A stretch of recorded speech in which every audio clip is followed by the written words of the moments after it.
I think we're all reasonably familiar with the three states of matter in our everyday world. They're at very high temperatures. You get a fourth. But the three ones that we normally deal with are things could be a solid, a liquid, I'll do that in blue, although it doesn't have to be blue, or it could be a gas. And we have this general notion, and I think water is the example that always comes to, at least to my mind, is that solid happens when things are colder, relatively colder. And then as you warm up, you go into a liquid state, and as you warm up even more, you go into a gaseous state. So you go from colder to hotter. And in the case of water, when you're a solid, you're ice. When you're a liquid, some people would call ice water, but let's call it liquid water.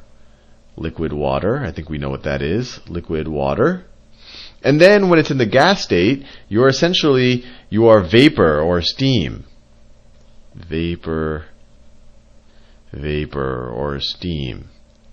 So let's think a little bit about what at least in the case of water, and the analogy will extend to other types of molecules, but what is it about water that makes it solid and when it's colder, what allows it to be liquid? And I'll be frank, some liquids are kind of fascinating because you can never nail them down, I guess is the best way to view them, or a gas. So let's just draw a water molecule. Water molecule. So you have oxygen there. You have some bonds to hydrogen, and then you have two extra pairs of valence electrons in the oxygen. And we did a couple of videos ago, we said, hey, oxygen is a lot more electronegative than the hydrogen, and that it likes to hog the electrons. So even though that this shows that they're sharing electrons here and here, right? At both sides of those lines, you can kind of view that, hydrogen is contributing an electron and oxygen is contributing an electron on both sides of that line. But we know, because of the electronegativity or the relative electronegativity of oxygen, that it's hogging these electrons. And so the electrons spend a lot more time around the oxygen than they do around the hydrogen. And what that results is that on the oxygen side of the molecule, you end up with a partial negative charge. And we talked about that a little bit. And on the hydrogen sides of the molecules, you end up with a slightly positive charge. Right there, slightly positive. Now, if you have very little, I guess the best thing is if these molecules have very little kinetic energy, they're not moving around a whole lot, then what the positive sides of the hydrogens are very attracted to the negative sides of oxygen in other molecules. So let me draw some more molecules. So when we talk about the whole state of the whole matter, we actually think about how the molecules are interacting with each other, not just how the atoms are interacting with each other within a molecule. So let's say that I just drew one oxygen. Let me copy and paste that. Control, paste. But I could do multiple oxygens. And let's say that hydrogen is going to want to be near this oxygen because this has partial negative charge, this has a partial positive charge. And then I could do another one right there. And then maybe we'll have, and just to kind of make the point clear, you have two hydrogens here, maybe an oxygen wants to hang out there. I'll do it so maybe you have an oxygen that wants to be here because it's got its partial negative here, and it's connected to two hydrogens right there that have their partial positive. But you can kind of see a lattice structure and let me draw these bonds, these polar bonds that start forming between the particles. And these bonds, they're called polar bonds because the molecules themselves are polar. And as you can see, it forms this lattice structure. And if each of these molecules don't have a lot of kinetic energy, or if we say the average kinetic energy of this matter is fairly low, and what do we know is average kinetic energy? Well, that's temperature. Then this lattice structure will be solid. These molecules will not move relative to each other. They're all, I could draw a gazillion more, but I think you get the point that we're forming this kind of this fixed structure. And while we're in the solid state, as we add kinetic energy, as we add heat, what it does to the molecules is it just makes them vibrate around a little bit. So the kinetic energy just makes these, if I was a cartoonist, the way you'd draw like a vibration is put little quotation marks there. That's not very scientific. But they would vibrate around. They would buzz around a little bit.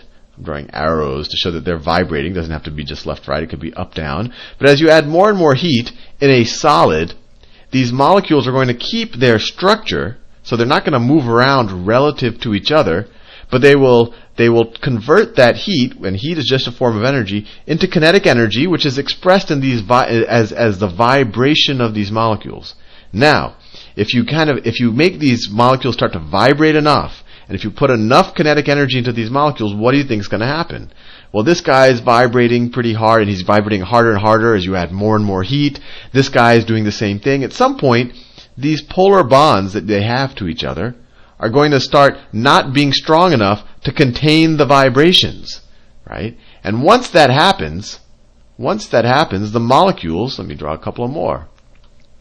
Once that happens, the molecules are going to start moving past each other, right? They'll start moving past each other. So now all of a sudden, the molecule will start shifting. The molecule will start shifting. But they're still attracted to, maybe this side is moving here, that's moving there, you have other molecules moving around that way, but they're still attracted to each other, right? Even though we've gotten to the kinetic energy to the point that the vibrations can kind of break the bonds, can break the bonds between the polar sides of the molecules, it's still, our vibration or our kinetic energy for each molecule still isn't strong enough to completely separate them. They're starting to slide past each other. And this is essentially what happens when you're in a liquid state, is that you have a lot of atoms that are they want to be touching each other, but they're sliding. They have enough kinetic energy to slide past each other and break that solid lattice structure here. And then if you add even more kinetic energy, even more heat to the at this point it's a solution now, you're going to break, they're not even going to be able to stay together, they're not even going to be able to stay near each other. If you add enough kinetic energy, they're going to start looking like this. They're going to completely separate and then kind of bounce around independently. Especially independently if they're an ideal gas, but in general, a gas they're no longer touching each other. Maybe they might bump into each other, but they have so much kinetic energy on their own that they're all doing their own thing and they're not touching. And I think that makes kind of intuitive sense if you just think about what a gas, for example, it's hard to see a gas. Why is it hard to see a gas? Because the molecules are much further apart. So they're not acting on the light in the way that a liquid or a solid would. And if we keep making that extension further, a solid, well, I probably shouldn't use the example with ice, because ice or water is one of the few situations where the solid is less dense than the liquid. That's why ice floats, and that's why icebergs don't just all fall to the bottom of the ocean, and ponds don't completely freeze solid. But you can imagine that because a liquid is, in most cases other than water, less dense, that's another reason why you can see through it a little bit better, or it's not diffracting. Well, I won't go into that too much, than maybe even a solid. But the gas is the most obvious, and it is true with water. The liquid form is definitely more dense than the gas form, that the gas form will the molecules are just going to jump around, not touch each other, and because of that, more light can kind of get through the substance. Now, the question is, how do we measure the amount of heat that it takes? The amount of heat that it takes to do this to water. And to explain that, I'll actually draw a phase change diagram, which is a fancy way of describing something fairly straightforward. So let me say that this is the amount of heat I'm adding, and this is the temperature, and then we'll talk about the states of matter in a second. So heat is often denoted by Q. Sometimes people will change in heat. They'll use H, lowercase, uppercase H. They'll put a delta in front of the H. Delta just means change in. And sometimes you'll hear the word enthalpy. And let me write that because it was a word that I used to, I'd say, what is enthalpy? It sounds like they're using it, enthalpy. It sounds like empathy, but it's quite a different concept, at least as far as my neural connections can make it. But enthalpy is it is closely related to heat. It's heat content. It's heat content. Heat content. For our purposes, when you hear someone say change in enthalpy, you should really just be thinking of change in heat. I think this word was really just introduced to confuse chemistry students and introduce a non-intuitive word into their vocabulary. The best way to think about it is heat content. Change in enthalpy is really just change in heat. And just remember, all of these things, whether we're talking about heat, kinetic energy, potential energy, enthalpy, you'll hear them in different contexts, and you're like, oh, I thought I should be using heat, and they're talking about enthalpy, or these are all forms of energy, and these are all measured in joules. And they might be measured in other ways, but the traditional way is joules. And energy is the ability to do work. And what's the unit for work? Well, it's joules, force times distance. But anyway, that's a side note. But it's good to know this word enthalpy, especially in a chemistry context, because it's used all the time, and it can be very confusing and non-intuitive. Because you're like, where did this enthalpy? I don't know what enthalpy is in my everyday life. Let's just think of it as heat content, because that's really what it is. But anyway, on this axis, I have temperature, I have heat. Right? So this is when I have very little heat and I'm increasing my heat. And this, say, is temperature. Temperature. Now, let's say at low temperatures, I'm here, and as I add heat, my temperature will go up, right? Temperature is average kinetic energy. Let's say I'm in the solid state here, and I'll do the solid state in purple. And so as I add heat, I already was using purple. I'll use magenta. So as I add heat, my temperature will go up, right? Heat is a form of energy, and when I add it to these molecules, as I did in this example, what did it do? It made them vibrate more, or it made them have higher kinetic energy, or higher average kinetic energy, and that's what temperature is a measure of, average kinetic energy. So as I add heat in the solid phase, my average kinetic energy will go up, and let me write this down. This is in the solid phase. Solid, or the solid state of matter. Now something very interesting happens. And let's say this is water. So what happens at this is 0 degrees. I'll do 0 degrees, or which is also 273.15 Kelvin, 0 degrees Celsius. But let's say that's that line. What happens to a solid? Well, it turns into a liquid. Ice melts. Not all solids. We're talking in particular about water, about H2O. So this is ice in our example. All solids aren't ice, although you could think of a rock as solid magma, because that's what it is, right? You can think of I could take that analogy a bunch of different ways. But an interesting thing that happens is at 100 degrees or at 0 degrees, right? Depending on what direction you're going, either the freezing point of water or the melting point of ice, something interesting happens. As I add more heat, the temperature does not go up. As I add more heat, the temperature does not go up for a little period. Let me draw that. For a little period, the temperature stays constant. So, and then, while the temperature is constant, it stays a solid. We're still a solid. And then we finally turn into a liquid. Let's say right there. So we added a certain amount of heat and just stayed a solid, but it got us to the point that the ice turned into a liquid. It was kind of melting the entire time. That's the best way to think about it. And then, once we keep adding more and more heat, then the liquid warms up too. So then the liquid warms up. Now, we get to what temperature becomes interesting again for water. Well, obviously, 100 degrees Celsius, or 373, let me draw it like this, or 373 degrees Kelvin. I'll do it in Celsius because that's what we're familiar with. What happens? That's the heat, that's the temperature at which water will vaporize, or which water will boil. But something happens. And why is it? They're really getting energy, kinetically active. But just like when you went from solid to liquid, there's a certain amount of energy that you have to contribute to the system, and actually it's a good amount at this point, where the water is turning into vapor, but it's not getting any hotter. So it's turning into vapor, but it's not getting any hotter. So we had to keep adding heat, but notice the temperature didn't go up, and we're going to talk about in a second what was happening then. And then finally, after that point, where we're completely vaporized, or we're completely steam, then we can start getting hot. The steam can then get hotter as we add more and more heat to the system. So the interesting question is, I think it's intuitive that as you add heat here, we're going to get our temperature is going to go up. But the interesting thing is what was going on here. We were adding heat. So over here, we were turning our heat into kinetic energy. Temperature is average kinetic energy. But over here, what was our heat doing? Well, our heat was not adding kinetic energy to the system. The temperature was not increasing, but the ice was going from ice to water.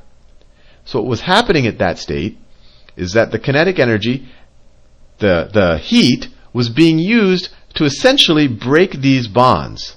And essentially bring the molecules into a higher energy state. So you're saying, Sal, what does that mean, higher energy state? Well, if there wasn't all of this heat and all of this kinetic energy, these molecules want to be very close to each other, right? For example, I want to be close to the surface of the Earth. When you put me in a plane, you have put me in a higher energy state. I have a lot more potential energy. I have the potential to fall towards the Earth. Likewise, when you move these molecules apart and you go from a solid to a liquid, they want to fall towards each other. But because they have so much kinetic energy, they never quite are able to do it. But their energy goes up. Their potential energy is higher because they want to fall towards each other. By falling towards each other, in theory, they could do some work. So what's happening here is when we're contributing heat, and this amount of heat we're contributing, we could either call it, when you're going in, it's called the heat of fusion, because it's the same amount of heat regardless of how much direction we go in. When we go from solid to liquid, you can view it as the heat of melting. Right? It's the heat that you need to put in to melt the ice into liquid. When you're going in this direction, it's the heat you have to take out of the 0 degree water to turn it into ice. So it's the heat that you're taking that potential energy and you're bringing the molecules closer and closer to each other. So the way to think about it is, right here, this heat is being converted to kinetic energy. Then, when we're at this phase change from solid to liquid, the heat is being used to add potential energy into the system, to pull the molecules apart, to give them more potential energy. If you pull me apart from the Earth, you're giving me potential energy because gravity wants to pull me back to the Earth, and I could do work when I'm falling back to the Earth. A waterfall does work. It can move a turbine. You could have a bunch of falling Sals move a turbine as well. And then, once you are fully a liquid, then you just become a warmer and warmer liquid. Now the heat is once again being used for kinetic energy. Right? You're making the water molecules move past each other faster and faster and faster to some point where they want to just completely disassociate from each other. They want to not even slide past each other, just completely jump away from each other. And that's right here. This is the heat of vaporization. So this is the heat of vaporization. Heat of vaporization. And that the same idea is happening. Before we were sliding next to each other, now we're pulling them apart all together. So they could definitely fall closer together. And then once we've added this much heat, now we're just heating up the steam, or just heating up the gaseous water, and it's just getting hotter and hotter and hotter. But the interesting thing there, and at least the interesting thing to me when I first learned this, is that there are these states that you can have. Whenever I think of 0 degrees water, I always say, oh, it must be ice. But that's not necessarily the case. If you start with water and you make it colder and colder and colder to 0 degrees, you're essentially taking heat out of the water. You can have 0 degree water and it hasn't turned into ice yet. And likewise, you could have 100 degree water that hasn't turned into steam yet. You have to add more energy. You can also have 100 degree steam. You can also have a 0 degree water. Anyway, hopefully that gives you a little bit of intuition of what the different states of matter are. And in the next problem, we'll talk about how much heat exactly it does take to move along this line, and maybe we can solve some problems on, how much ice we might need to make our drink cool.